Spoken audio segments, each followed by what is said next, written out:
ഉപയോഗിക്കുക. ഇത് ഈ ഒയ്ജ ബോർഡൊക്കെ കളിക്കുന്ന പല കുട്ടികളിൽ ഇത് കണ്ടുവരുന്നുണ്ട്. അത്തരം കേസുകളാണ് വരാറുള്ളത് ഞങ്ങൾക്കൊക്കെ അല്ലേ. ഒയ്ജ ബോർഡ് പെൺകുട്ടികളാണ് ഇതിനകത്ത് കൂടുതലും ഈ രാത്രി 12 മണിയൊക്കെ ആകുമ്പോൾ ഉണർന്നിരുന്ന് ഇങ്ങനെയുള്ള ആത്മാക്കളെയൊക്കെ വിളിക്കും. അതിലേറ്റവും ദുർബലരായ ആരുടെയെങ്കിലും കൂടെ ഈ വരുന്ന ആത്മാവ് അറ്റാച്ച്ഡ് ആവും. അവർ പിന്നെ ഇവരെ കൺട്രോൾ ചെയ്യുന്നു. നമ്മൾ ഇത്രയും പേരുണ്ട്, നമ്മൾ 5 പേരുണ്ടായിരുന്നു, അല്ലെങ്കിൽ 10 പേരുണ്ടായിരുന്നു, നമ്മളെല്ലാവരും കൂടിയാണ് ഓജ ബോർഡ് കളിച്ചത്. എന്നിട്ട് അവൾക്ക് മാത്രമാണ്, അവൾ വീക്കാണ്. അത്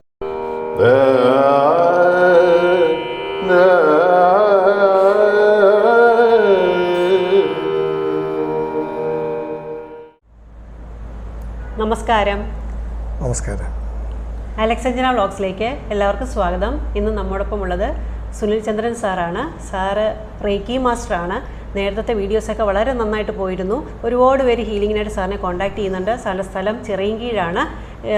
ട്രിവാൻഡ്രം കഴക്കൂട്ടത്താണ് സാർ സെൻറ്റർ ഇട്ടേക്കുന്നത്. അവിടെയാണ് പഠിപ്പിക്കുന്നതും ഹീലിങ്സും ഒക്കെ നടന്നു പോരുന്നത്. സാറ് റേക്കി മാസ്റ്റർ എന്ന നിലയിൽ സാർ ഒരുപാട് ഹീലിങ്സ് ചെയ്യുന്നുണ്ട്. അപ്പം എപ്പോഴും സക്സസ്ഫുൾ ആവുന്ന വ്യക്തികളെക്കാളും കൂടുതൽ പ്രശ്നങ്ങളുള്ള വ്യക്തികളാണ് സാറിനെ വന്ന് കാണുന്നത്. അപ്പം ഈ പ്രശ്നങ്ങളെന്ന് പറയുമ്പോൾ അവർക്ക് പലതരത്തിലുള്ള ബ്ലോക്സ് ആവാം, നെഗറ്റീവ് അറ്റാക്സ് ആവാം, അല്ലെങ്കിൽ സൈക്കിക് അറ്റാക്സ് ആവാം, അല്ലെങ്കിൽ ഏതെങ്കിലും തരത്തിലുള്ള രോഗങ്ങൾ വന്നിട്ടോ മാനസികമായ ബുദ്ധിമുട്ടുകൾ വന്നിട്ടോ ഒക്കെയായി അവർ വന്ന് കാണാറുണ്ട്.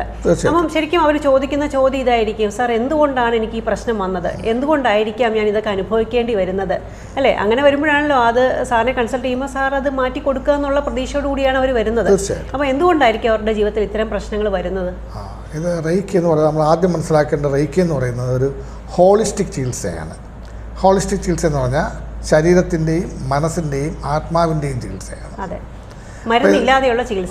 മരുന്നില്ലാതെയുള്ള ചികിത്സയാണ്. അതിൽ തന്നെ ഈ ആത്മാവിൻ്റെ ചികിത്സ എന്ന് പറയുന്നത് ആ ഭാഗത്താണ് ഈ ഇമാതിരി പ്രശ്നങ്ങളൊക്കെ, ഈ നെഗറ്റീവ് എനർജി, മറ്റ് എന്ത് ചെയ്തിട്ടും വിജയിക്കാതെ വരിക, തടസ്സങ്ങൾ, പ്രയാസങ്ങൾ, ഒരു തരത്തിലും ഒരു അൺകൺട്രോളബിൾ സ്റ്റേറ്റ് ഓഫ് ലെവലിലേക്ക് കാര്യങ്ങളൊക്കെ മാറുക. അപ്പോൾ അങ്ങനെയൊക്കെ ഉള്ള ആ ഭാഗത്താണ് നമ്മുടെ ഈ ആത്മീയ ചികിത്സ വർക്ക് ചെയ്യുന്നത്. ഹോളിസ്റ്റിക്കിൽ ഈ ഭാഗം ആത്മീയ. അത്തരം ആൾക്കാരുടെ ഇത് നമ്മുടെ സൂക്ഷ്മ ശരീരത്തിലാണ് ഈ വ്യത്യാസങ്ങളൊക്കെ ഉണ്ടാകുന്നത്. സൂക്ഷ്മ ശരീരം എന്ന് പറഞ്ഞാൽ അവിടുത്തെ മെയിൻ ഘടകം എന്ന് പറയുന്നത് ഓറയും 7 പ്രധാനപ്പെട്ട ചക്രങ്ങളുമാണ്. ചക്രങ്ങൾ വേറെയുണ്ട്. ഇതിൽ പ്രധാനപ്പെട്ട ചക്രങ്ങൾ മേജർ ചക്രാസ് എന്ന് പറയും. ഈ ചക്രങ്ങളിലൊക്കെ ഉണ്ടാകുന്ന ചില കറപ്ഷൻസ് എന്ന് പറയാം, ചില വ്യതിയാനങ്ങളാണ്. ആ ഇംബാലൻസിങ് ഉണ്ട്. അതിനെയൊക്കെ മാറ്റുന്നതാണ് നമ്മുടെ ജോലി. അത് മാറ്റി കൊടുക്കാൻ പറ്റും. അത് മാറുന്നതോടുകൂടി ഈ സൂക്ഷ്മ ശരീരത്തിലുണ്ടാകുന്ന മാറ്റങ്ങളാണ് ഒരു വ്യക്തിയുടെ വിജയത്തിനെ കണക്കാക്കുന്നത്, വിജയത്തിനെ നിശ്ചയിക്കുന്നത്. പക്ഷേ ഈ സൂക്ഷ്മ ശരീരത്തിലുണ്ടാകുന്ന മാറ്റങ്ങൾ സ്ഥൂല ശരീരത്തെയും മാറ്റുന്നു. തീർച്ചയായിട്ടും കുറേ കാലത്ത് ഈ സൂക്ഷ്മ ശരീരത്തിൽ നിന്നിട്ടാണ് പിന്നീട് അത് നമ്മുടെ സ്ഥൂല ശരീരത്തിലേക്ക് കയറുന്നതും. അതുകൊണ്ടാണ് നമുക്ക് ഈ റേക്കിയുടെ ഒരു വലിയ പ്രാധാന്യം തന്നെ അവിടെയാണ്. വരാനിരിക്കുന്ന രോഗങ്ങളെ ചികിത്സിക്കാനാകും. നാളെ വരാനിരിക്കുന്ന രോഗങ്ങൾ ഇന്ന് നമ്മുടെ ഓറയിലും ചക്രങ്ങളിലും കാണും. അത് പൂർണ്ണമായി ഇങ്ങ് വരുമ്പോഴത്തേക്കാണ് നമ്മൾ അറിയുന്നത്. അപ്പോഴത്തേക്ക് പലപ്പോഴും സമയം കഴിഞ്ഞിരിക്കും, അല്ലെങ്കിൽ കൂടുതൽ സമയം എടുക്കും പിന്നെ അതിനെ ചികിത്സിക്കാനായിട്ട്. ഇങ്ങനെയുള്ള ബുദ്ധിമുട്ടുകളൊക്കെ ഉണ്ട്. ഈ സ്ഥൂല ശരീരത്തിൽ ശരിക്കും വരുന്ന മാറ്റങ്ങൾ എന്ന് പറയുന്നത് അതിന് എത്രയോ കാലം മുമ്പ് തന്നെ സൂക്ഷ്മ ശരീരത്തിൽ മാറ്റങ്ങൾ വന്നിട്ടുണ്ടായിരിക്കും. തീർച്ചയായിട്ടും. അല്ലാതെ ഉടനെ സംഭവിക്കുന്നതല്ല. അല്ല, ഉടനെ സംഭവിക്കുന്നതല്ല. ശരിക്കും പറഞ്ഞാൽ ഈ സൂക്ഷ്മ ശരീരത്തിൽ ഉണ്ടാകുന്ന മാറ്റങ്ങൾ പെട്ടെന്ന് അറിയാൻ സാധിക്കില്ല. അത് കാലക്രമേണ അല്ലേ അറിയാൻ പറ്റുക? അതെ, കാലക്രമേണ അല്ല. അത് നമുക്കിപ്പോൾ ഒരു റേക്കി പ്രാക്ടീസ് ചെയ്യുന്ന ഒരാളിൻ്റെ അടുക്ക് ചെന്ന് കഴിഞ്ഞാൽ അദ്ദേഹത്തിന് അത് കണ്ടുപിടിക്കാൻ പറ്റും. അദ്ദേഹത്തിന് എൻ്റെ അടുക്ക വരുന്നവരെ ഞാനൊന്നും കാണുകയോ പറയുകയോ ഒന്നും ചെയ്യാറില്ല. എൻ്റെ അടുക്ക വരുന്ന എൻ്റെ ക്ലയൻറ്റിനെ കൊണ്ട് തന്നെയാണ് ഞാനത് കാണിപ്പിച്ച് കൊടുക്കുന്നത്. അത് ടെമ്പററി ആയിട്ട് ആ ആളിൻ്റെ ആജ്ഞാചക്രം ഉണർത്തിയിട്ട് ആളിൻ്റെ ക്ലെയർവോയൻസ് എന്ന് പറയുന്ന ഒരു സങ്കേതം ഉപയോഗിച്ചാണ് കാണിച്ചു കൊടുക്കുന്നത്.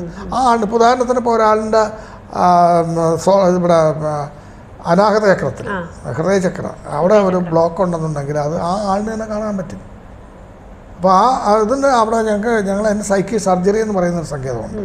അത് ഉപയോഗിച്ച് അതിന് അവിടെ നിന്നെടുത്ത് മാറ്റി കൊടുക്കാൻ പറ്റും. അത് പല തരത്തിലുണ്ട്. അത് ഈ വന്ന് അടിച്ചു കൂടിയിരിക്കുന്ന പലരുടെയും തോട്ട് വേവ്സ് വന്ന് കയറുന്നുണ്ടാവും.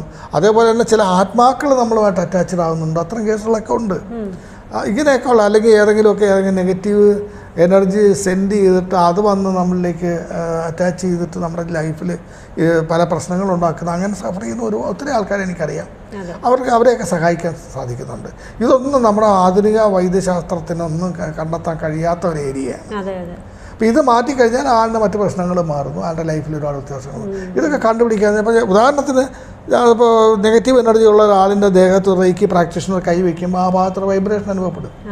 ഇത് എൻ്റെ മാത്രം അനുഭവം എന്നുള്ളത് ഇത് എല്ലാവർക്കും കിട്ടുന്ന അനുഭവങ്ങളാണ്. ഏതൊരു റേക്കി പ്രാക്ടീഷണർക്കും ഇതൊക്കെ ചെയ്ത് കൊടുക്കാവുന്നതേ ഉള്ളൂ.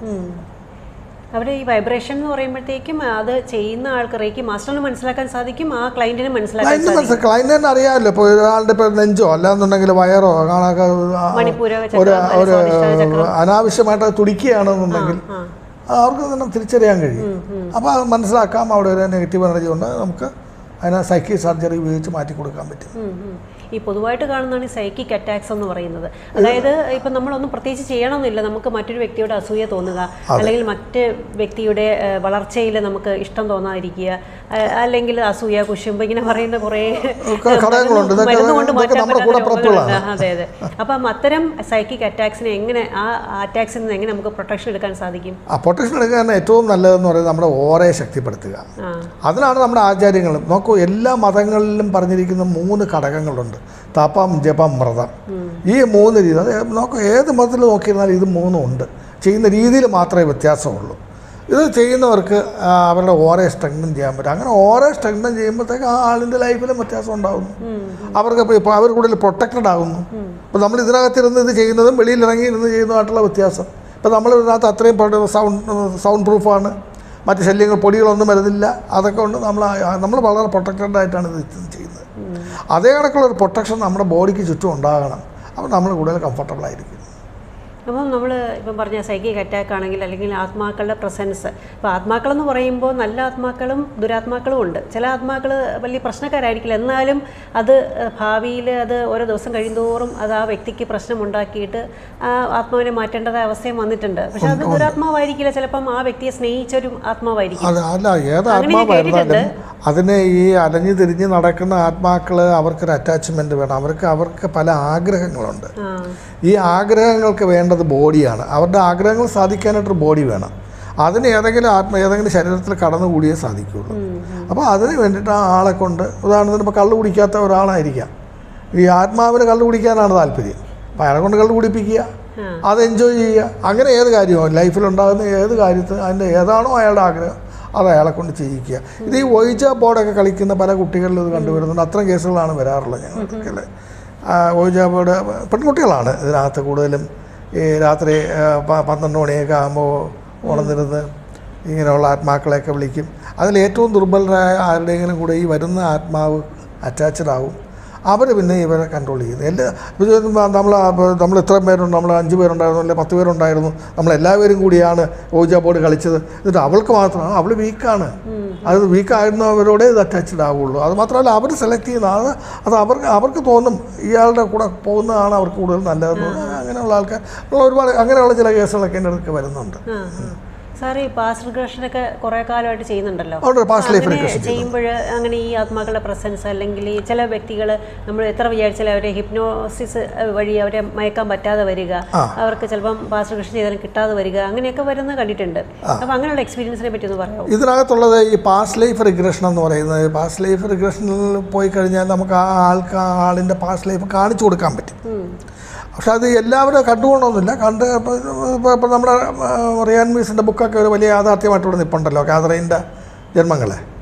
അപ്പോൾ അതുകൂടാതെ നമുക്ക് തന്നെ നമുക്ക് നയിക്കുന്ന ഈ ജന്മങ്ങൾ കാണിച്ചു കൊടുക്കാനായിട്ട് കുറേ പേർക്കെങ്കിലും സാധിച്ചിട്ടുണ്ട്. എല്ലാവരും ഒരു ട്രാൻസ് ലെവലിലേക്ക് പോകണം, എങ്കിൽ മാത്രമേ കാണാൻ പറ്റുള്ളൂ. അങ്ങനെയുള്ളവർ കാണുന്നുണ്ട്. ഞാനൊരു 100-ലേറെ ആൾക്കാർക്ക് ഈ അടുത്ത കാലത്ത് തന്നെ കാണിച്ചു കൊടുക്കുകയുണ്ടായി.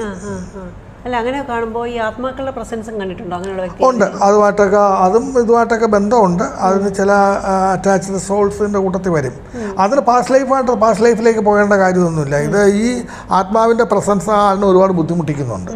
അത് നമുക്ക് മനസ്സിലാക്കാൻ പറ്റും. ആൾ ട്രാൻസ് ലെവലിൽ ചെല്ലുമ്പോൾ ആ ആളിന് തന്നെ ഇതൊക്കെ ബോധ്യമാവും. ഇത് ആരാണ് കൂടെ അറ്റാച്ച് ചെയ്തിരിക്കുന്നതെന്നൊക്കെ പറഞ്ഞാൽ ആ ആൾ തന്നെ പ്രതികരിക്കും. ഈ ആത്മാക്കളുടെ പ്രസൻസ് ഉണ്ടെങ്കിൽ എങ്ങനെ തിരിച്ചറിയാൻ സാധിക്കും? അല്ലെങ്കിൽ ലക്ഷണങ്ങൾ എന്തൊക്കെയായിരിക്കും ആ വ്യക്തി കാണിക്കുന്നത്? ആ വ്യക്തിയുടെ താല്പര്യങ്ങൾക്ക് അപ്പുറത്ത് ആ വ്യക്തി പ്രവർത്തിക്കുക. അതായത് സ്വന്തമായിട്ട് ഇപ്പം നമ്മൾ എന്തെങ്കിലും ഒരു കാര്യം ചെയ്യണമെന്ന് വിചാരിച്ചാൽ ആഗ്രഹം സ്വയം നിയന്ത്രണം നഷ്ടമാകുക, അല്ലെങ്കിൽ സ്വഭാവത്തിൽ സ്വഭാവത്തിൽ മാറ്റം വരിക, അത് ആ സ്വഭാവം മാറി വേറൊരാളുടെ ഭാവം അതിനകത്ത് കയറുന്നതാണ്. ആണല്ലേ? ഓക്കെ. അപ്പം അത് മാറിക്കഴിഞ്ഞാൽ അത് പൂർണ്ണമായിട്ടും ആ വ്യക്തിയുടെ ശരിയായ സ്വഭാവത്തിലേക്ക് വരും എന്നുണ്ട്, തിരിച്ചു കൊണ്ടുവരാൻ പറ്റും, നോർമൽ ലെവലിലേക്ക് അവർക്ക് പോകാൻ പറ്റും. പക്ഷെ ആ വ്യക്തിക്ക് ഇങ്ങനെ ഒരു ചാൻസ് ഉള്ള വ്യക്തിക്ക് വീണ്ടും ഇതുപോലെ ആത്മാക്കൾ വീണ്ടും ഉണ്ട്, തീർച്ചയായിട്ടും ഉണ്ടാകും. തീർച്ചയായും അത് ഉണ്ടാകാതിരിക്കണമെന്നുണ്ടെങ്കിൽ ഓരോ സ്ട്രെങ്തൻ ചെയ്യണം. അതിന് വേണ്ടിയിട്ടാണ് മതങ്ങളൊക്കെ പറയുന്നത്. ക്ഷേത്രത്തിൽ പോവുക, പള്ളിയിൽ പോവുക, കുർബാന കൊള്ളുക, നിസ്കരിക്കുക എന്നൊക്കെ ഈ പറഞ്ഞിരിക്കുന്നതിൻ്റെയൊക്കെ പിറകിലുള്ള സയൻസ് ഇവിടെയാണ്. എല്ലാം ഓറ ബേസ്ഡാണ്. ഈ മതം എന്ന് പറയുന്ന ഓറ ബേസ്ഡ് ആയിട്ടാണ് വർക്ക് ചെയ്യുന്നത്. അപ്പോൾ അങ്ങനെയാണെന്നുണ്ടെങ്കിൽ ഈ ഓറയെ സ്ട്രെങ്തൻ ചെയ്ത് കഴിഞ്ഞാൽ ഈ ഗുണങ്ങളൊക്കെ നമുക്ക് കിട്ടും. ഈ റേക്കി വഴി എങ്ങനെ നമ്മൾ ഓറ നമുക്ക് ഇപ്പോൾ ഒരാളിൻ്റെ ഓറയിലേക്ക് എനിക്കിപ്പോൾ വേണമെങ്കിൽ അഞ്ജനയുടെ ഓറയിൽ വ്യത്യാസപ്പെടുത്താനായിട്ട് ഇങ്ങനെ ഞാൻ എൻ്റെ പ്രൊട്ടക്ഷനൊക്കെ എടുത്തതിന് ശേഷം ഞാൻ എൻ്റെ കയ്യിൽ കൂടെ വരുന്ന എനർജി അഞ്ജനയുടെ ബോഡിയിലേക്ക് തരികയാണെന്നുണ്ടെങ്കിൽ അഞ്ജനയുടെ ഓറ സ്ട്രെങ്തൻ ചെയ്യാൻ പറ്റും. അങ്ങനെ നമുക്ക് ഒരാളെ അങ്ങനെയാണ് നമ്മൾ ഹീൽ ചെയ്യുന്നത്.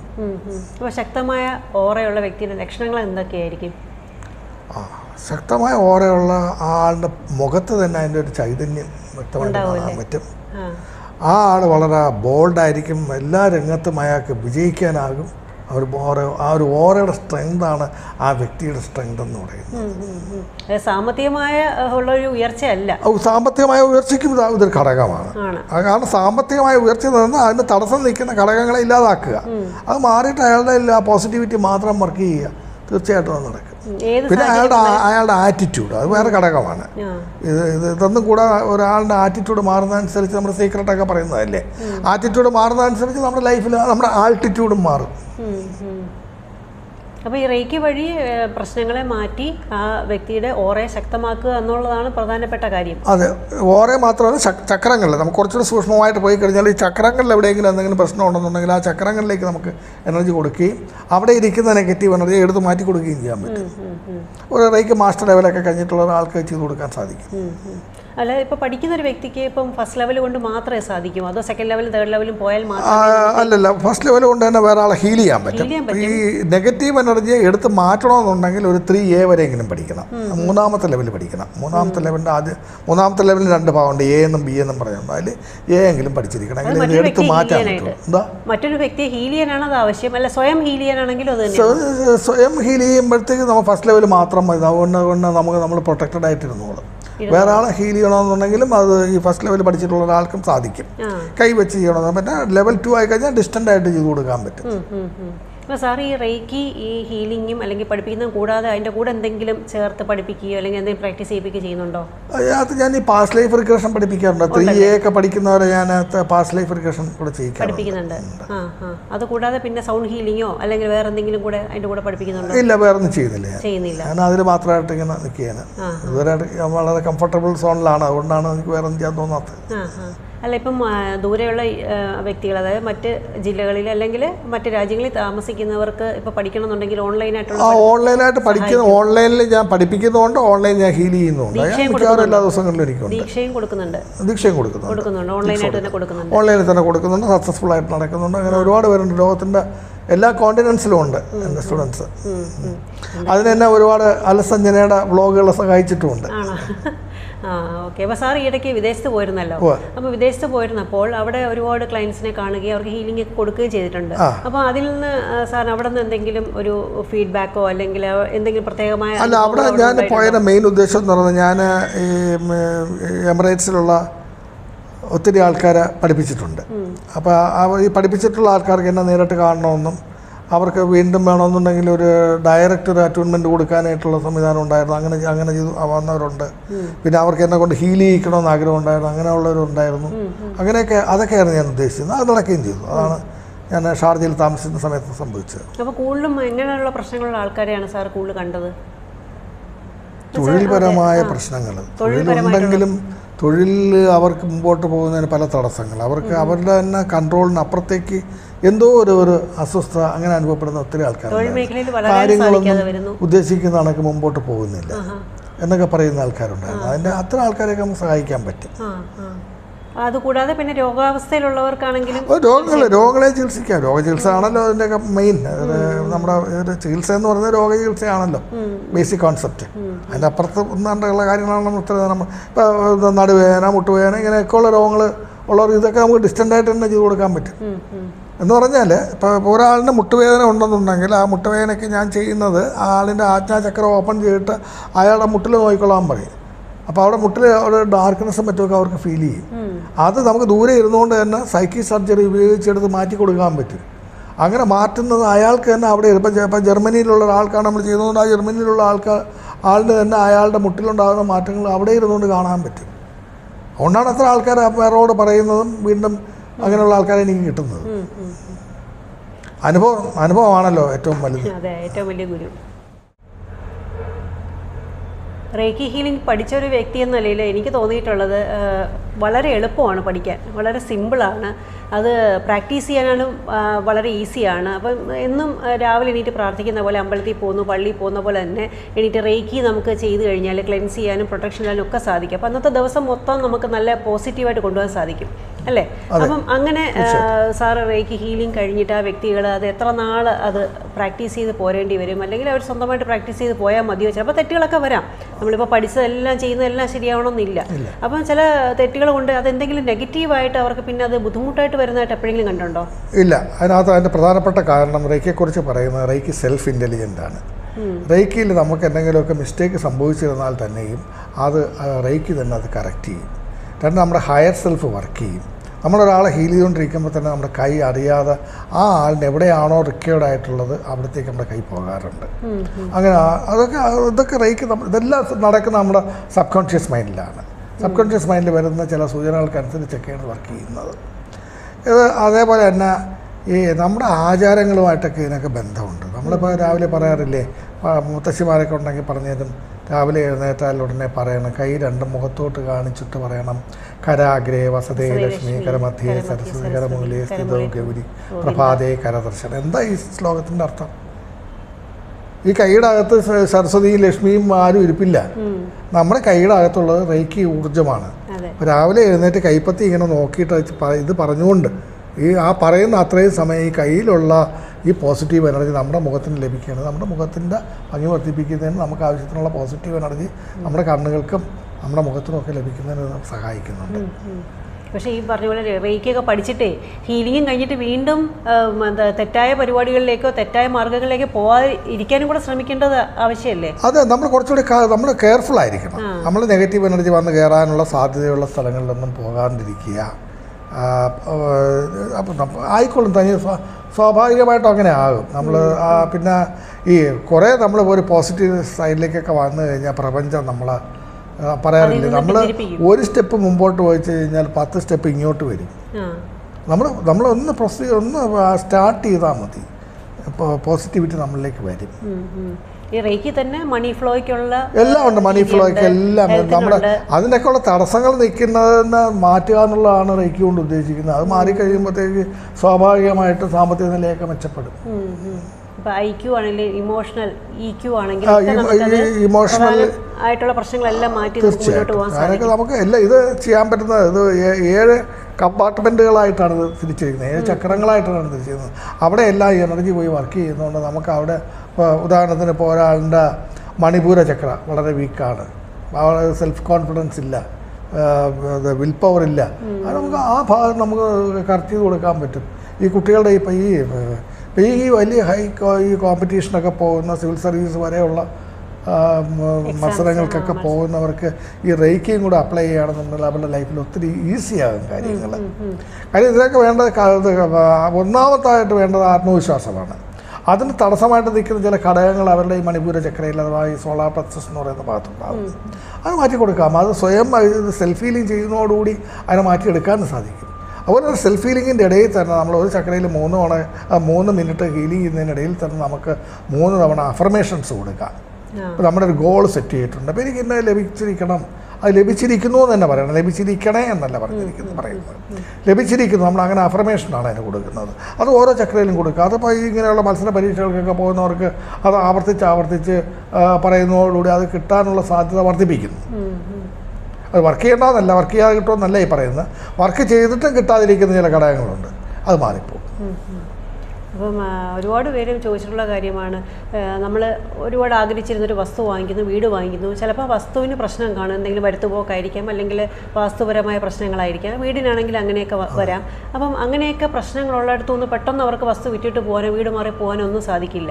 അപ്പം ഇങ്ങനെ ഈ റേക്കി ഹീലിംഗ് ഒക്കെ പഠിച്ചു കഴിഞ്ഞാൽ ആ പ്രശ്നമുള്ള വീട്ടിലോ വസ്തുവിലോ ഇരുന്നുകൊണ്ട് തന്നെ അവർ ചെയ്തു കഴിഞ്ഞാൽ ഇതിൻ്റെ നെഗറ്റീവ് ഇഫക്ട്സ് നമുക്ക് കുറയ്ക്കാൻ സാധിക്കും. തീർച്ചയായിട്ടും അവിടുത്തെ വാസ്തുവിൻ്റെ നെഗറ്റീവ് അതിന് പകരം, വാസ്തുവിന് പകരമല്ല റേക്കി എന്നിരിക്കലും നമ്മൾ അതിൻ്റെ ആ ഇമ്പാക്റ്റ് ഒരുപാട് കുറച്ച് കൊണ്ടുവരാൻ പറ്റും. അതെ അതെ.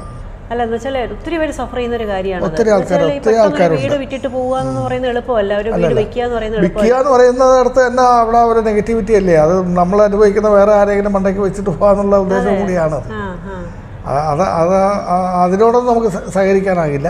പക്ഷെ എങ്കിലും അവർക്ക് അവരനുഭവിച്ചുകൊണ്ടിരിക്കുന്ന പ്രശ്നങ്ങൾക്ക് ഒരു ശമനം വരുത്താനോ അതിൻ്റെ ആ ഇൻറ്റൻസിറ്റി കുറയ്ക്കാനോ ഒക്കെ സാധിക്കുന്നുണ്ട്. അതുപോലെ തന്നെ കർമ്മബന്ധങ്ങൾ, നമുക്ക് ഇപ്പോൾ കാർമിക് അക്കൗണ്ട്സ്, ഇതെല്ലാം നമ്മുടെ ആത്മാവിൽ ഉള്ള ഇംപ്രിൻസും എല്ലാം നമുക്ക് അതൊക്കെ ഒരുപാട് പ്രശ്നങ്ങൾ നമുക്ക് നിത്യേന ഉണ്ടാക്കുന്നുണ്ട്. അപ്പോൾ ഇതൊക്കെ കുറയ്ക്കാനായിട്ട് എത്രത്തോളം സാധിക്കുന്നുണ്ട്? ഈ കർമ്മബന്ധങ്ങൾ കുറയ്ക്കാനായിട്ട് നമ്മൾ റേക്ക് ചെയ്തെന്ന് കഴിഞ്ഞാൽ, ഈ കർമ്മബന്ധം എന്ന് പറയുന്നത് നെഗറ്റിവിറ്റിയാണ്, കാർമിക് ഡെപ്റ്റ്സ്. ആ കാർമിക് ഡെപ്റ്റ്സിലേക്ക് നമ്മൾ പോസിറ്റിവിറ്റി കടത്തി വിട്ട് കഴിഞ്ഞാൽ കുറേശ്ശെ അതില്ലാതാകും.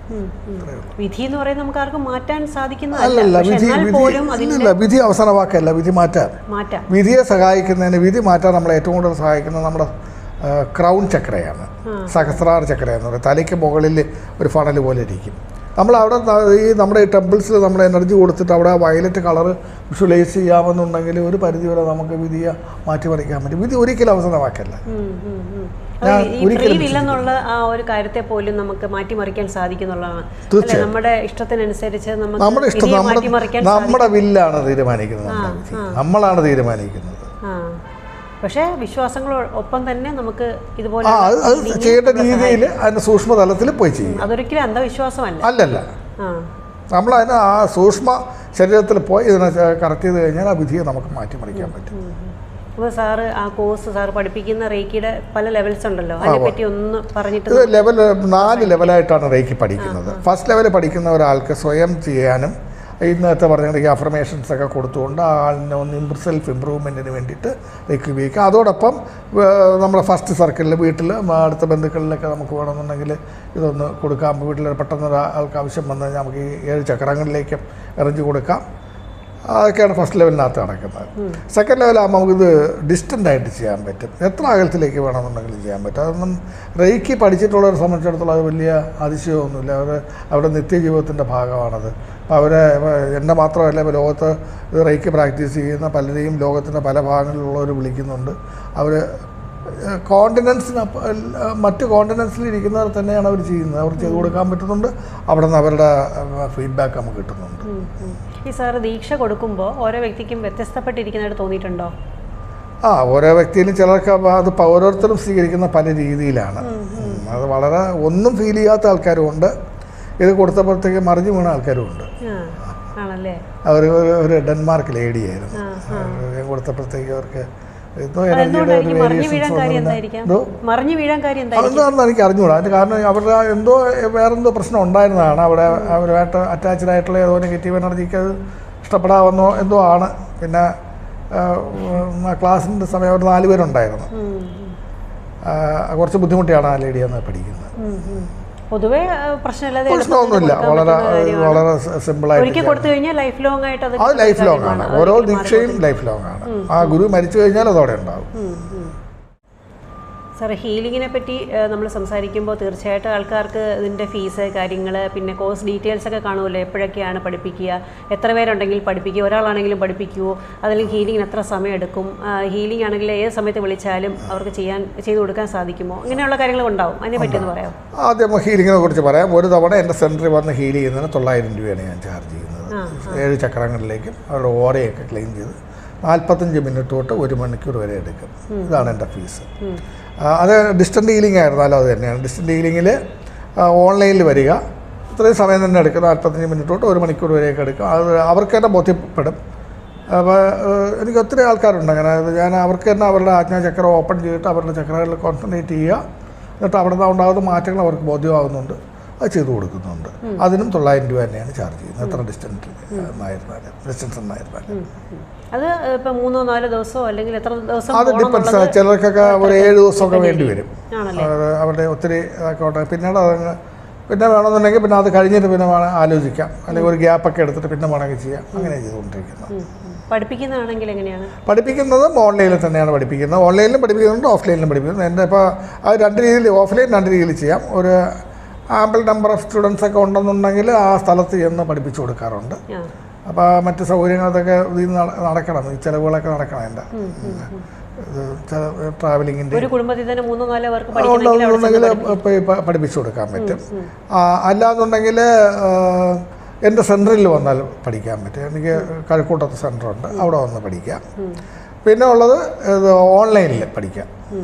പലർക്കൊക്കെ ഇന്ന് അതാണ് സൗകര്യം, പ്രത്യേകിച്ച് ലേഡീസിനൊക്കെ അതാണ് സൗകര്യം. അവർ ചിലപ്പോൾ രാത്രിയൊക്കെ ആയിരിക്കും, ജോലിയൊക്കെ കഴിഞ്ഞിട്ടിരിക്കുന്ന സമയത്തൊക്കെ ആയിരിക്കും പഠിക്കുന്നത്. അങ്ങനെയും ചെയ്ത് കൊടുക്കാറുണ്ട്. ഫസ്റ്റ് ലെവൽ, സെക്കൻഡ് ലെവലിനൊക്കെ ഓരോ ഫീസാണോ? ഫസ്റ്റ് ലെവൽ പഠിക്കാനായിട്ട് 3000 രൂപ, സെക്കൻഡ് ലെവൽ പഠിക്കാൻ 4500 രൂപ, ലെവൽ 3A പഠിക്കാനായിട്ട് 10000 രൂപ, അതിൻ്റെ B ഉണ്ട്, അത് പഠിക്കാൻ 15000 രൂപ. ഇതാണ് എൻ്റെ ഫീസ് സ്ട്രക്ചർ. മാസ്റ്റർ ലെവലിലേക്ക് വരണമെങ്കിൽ B പഠിക്കണം. തേർഡ് ലെവൽ മാസ്റ്റർ ലെവലിൻ്റെ Aയും Bയും ഉണ്ട്. മാസ്റ്റർ ലെവലിൻ്റെ Aയിലാണ് സർജറിയൊക്കെ പഠിക്കുന്നത്, Bയിലാണ് അറ്റൂൺമെൻറ്റ് കൊടുക്കാൻ പഠിപ്പിക്കുന്നത്, വേറൊരാളെ പഠിപ്പിക്കുന്നത്. റൈക്കി ഇത് 3A കഴിഞ്ഞ ആൾ മാസ്റ്റർ ഹീലർ എന്നറിയപ്പെടും. റൈക്കി B കഴിഞ്ഞ ആൾക്കാർ അറിയപ്പെടുന്നത് മാസ്റ്റർ ടീച്ചർ എന്നാണ്. ഓക്കെ. അപ്പം മറ്റേ ഹീലറും ടീച്ചറും. അപ്പോൾ ടീച്ചറാകുമ്പോൾ ദീക്ഷ കൊടുക്കാം, അവർക്ക് എൻ്റെ അതേ ലെവലിൽ കൊടുക്കാനുള്ള രീതിയിൽ പോകാൻ സാധിക്കും. അപ്പം ഇത്രയും കാര്യങ്ങളാണ് നമ്മുടെ പ്രേക്ഷകർക്ക് അറിയാനുള്ളത്. ഇനി എന്തെങ്കിലും പറയാനുണ്ടോ? നമുക്ക് വൈൻഡപ്പ് ചെയ്യാമോ? എല്ലാവരും പഠിക്കുക, അത് എല്ലാവരും ഇത് ഉപയോഗപ്പെടുത്തുക. എൻ്റെ അടുക്കൽ നിന്ന് തന്നെ പഠിക്കണം നിർബന്ധമൊന്നുമില്ല, എവിടെയെങ്കിലും ഒന്ന് പഠിക്കുക. എവിടെ നിന്ന് പഠിച്ചാലും ഒരേ കാര്യങ്ങളൊക്കെ തന്നെയാണ്. പോയി പഠിച്ചിട്ട് ഇത് നന്നായിട്ട് പ്രാക്ടീസ് ചെയ്യുക. ജീവിതത്തിൽ സിമ്പിളായിട്ട്, ഇതിലും സിമ്പിളായിട്ടൊന്നും കിട്ടാനില്ല. അതാണ് ഞാൻ എൻ്റെ കണ്ടെത്തൽ. ഈ നമ്മൾ ഈ മതങ്ങളൊക്കെ പറയുന്ന ഈ മെഡിറ്റേഷനും മറ്റുമൊക്കെ ചെയ്ത് ഉണ്ടാക്കിയെടുക്കുന്ന അത് വർഷങ്ങളെടുത്ത് കൊണ്ട് നേടുന്ന പല കാര്യങ്ങളും നമുക്ക് റേക്കിയിൽ ഏതാനും മാസങ്ങൾ കൊണ്ട് നമുക്ക് ഉണ്ടാക്കിയെടുക്കാൻ പറ്റും. സാറ് വളരെ എക്സ്പീരിയൻസ്ഡ് ആയിട്ടുള്ള വ്യക്തി എന്ന നിലയിൽ ഇത്രയും കാര്യങ്ങൾ സാറിന് നിങ്ങളോട് പങ്കുവയ്ക്കാൻ സാധിച്ചു. അപ്പം തീർച്ചയായിട്ടും സാറിനെ കോൺടാക്ട് ചെയ്യുക. കോൺടാക്ട് നമ്പറും ഡീറ്റെയിൽസും എല്ലാം നമ്മൾ വീഡിയോയുടെ താഴെ കൊടുത്തേക്കും. അപ്പം നേരത്തെ പറഞ്ഞ പോലെ, വീഡിയോയുടെ തുടക്കത്തിൽ പറഞ്ഞ പോലെ തന്നെ ചിറയൻകീഴാണ് സാറ് സെൻറ്റർ നടത്തി പോരുന്നത്. സെൻറ്റർ കഴക്കൂട്ടത്ത് ചിറയൻകീഴാണ് താമസിക്കുന്നത്. അപ്പോൾ സാർ എന്നും പോയി വരികയൊക്കെയാണ് ചെയ്യുന്നത്. ആൾ വരുന്ന അനുസരിച്ച് ചെയ്തു കൊടുക്കുന്നു. അപ്പോൾ അങ്ങനെയൊക്കെയാണ് കാര്യങ്ങൾ പോകുന്നത്. അപ്പോൾ ഇതൊരു വീഡിയോ കണ്ടിരുന്ന എല്ലാ പ്രേക്ഷകർക്കും സ്നേഹത്തോടെ നന്ദി, നമസ്കാരം.